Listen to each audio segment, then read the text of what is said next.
Ladder. Can we please talk about the Suns, for fuck's sake? You guys make me wait fucking an hour and 40 minutes to talk about my damn Suns making the finals for the first time in 30 years. Okay, thank you, CZ Cards, for the question. Do you guys have updated finals predictions? Suns, Hawks, or the Bucks? Who are you taking? How long does the series go? Let's use this question to talk about the Suns' success and then make predictions. I have to talk about Chris Paul because that man had one of the best games I've ever seen live with my own two eyeballs. Dude, he was incredible. He had 31 points in the second half, 41 points, 16 of 24 shooting, 7 of 8 from 3. He fucking made DeMarcus Cousins look like the worst defender in the NBA several times. He was incredible, man. He broke Patrick Beverley's brain. All of this happened in one game. He won the series. He's taking my Suns to the finals for the first time in 28 years. Incredible. And they didn't make the playoffs last year, Chris. The Suns didn't. One more stat, too. Chris Paul had 0 turnovers. He played amazing. 35 minutes, 41 points, 0 turnovers. 0. Do you know how crazy that is? So guess who has the worst win percentage in the NBA over the last 10 years?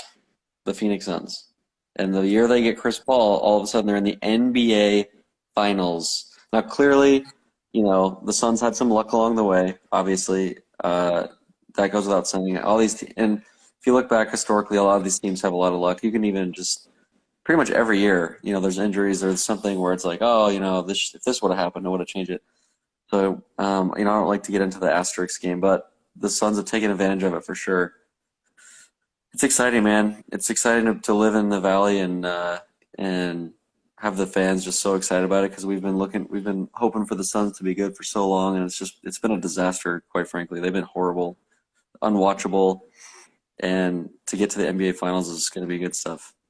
Yeah, it is.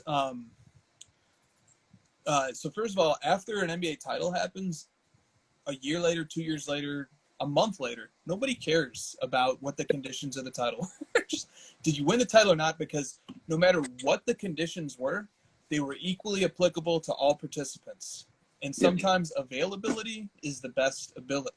All right? But the Suns' path is amazing. So Lakers without Anthony Davis, Nuggets without Jamal Murray, Clippers without Kawhi Leonard, and now there's a real chance that they could either face the Bucks without Giannis or even the Hawks without Trae.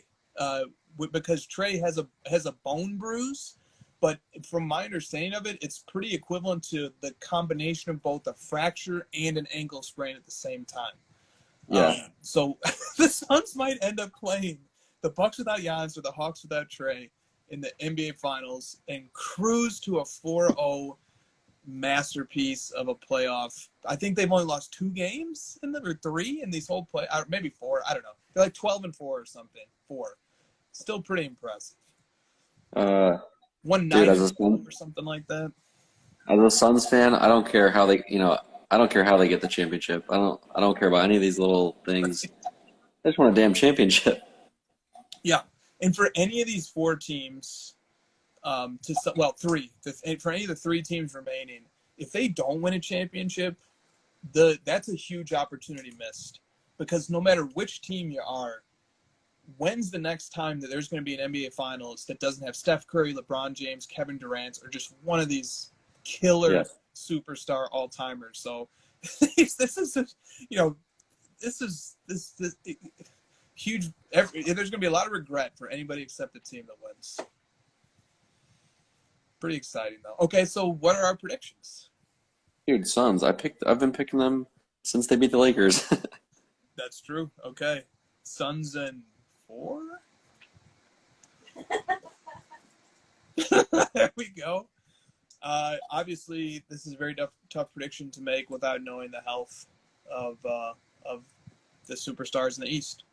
So a little early to call that one, but I don't know. I wonder what the odds are here.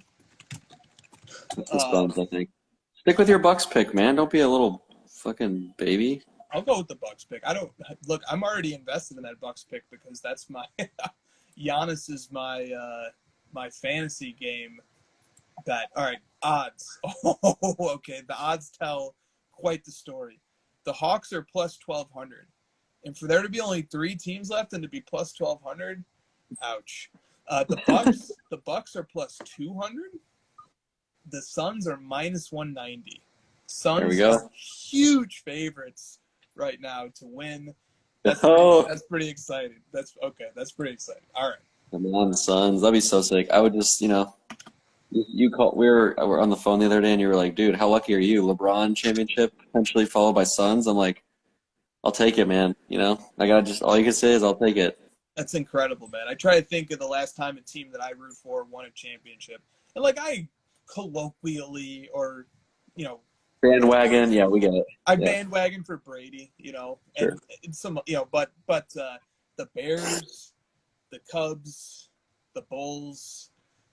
Oh man, it's been a Cubs championship. You got a Cubs championship. We got the Cubs World Series in 2016. We did get that. That was a good one. That was a heart attack inducing. Oh yeah, down 3-1. It was the same year that LeBron and the Cavs came back from 3-1. Ah, yes, it was. Yes, that was the year of the Brady Falcons comeback too, if I'm not mistaken. That's wrong. Is It it? was 2017. That was 2017. Maybe even 2018. No, it was 2017. It was the 2016-17 season for football. February 5th, 2017. What? There we go. What? Okay, good. Yeah, it was right after 2016. Got it. Okay. That's a wild little run there of championships. Yeah. Yes, it was. Okay. Jesse J. Pender says he's a believer and a fan of CP3 now. Would like to start to collect his cards regardless of whether he wins the title.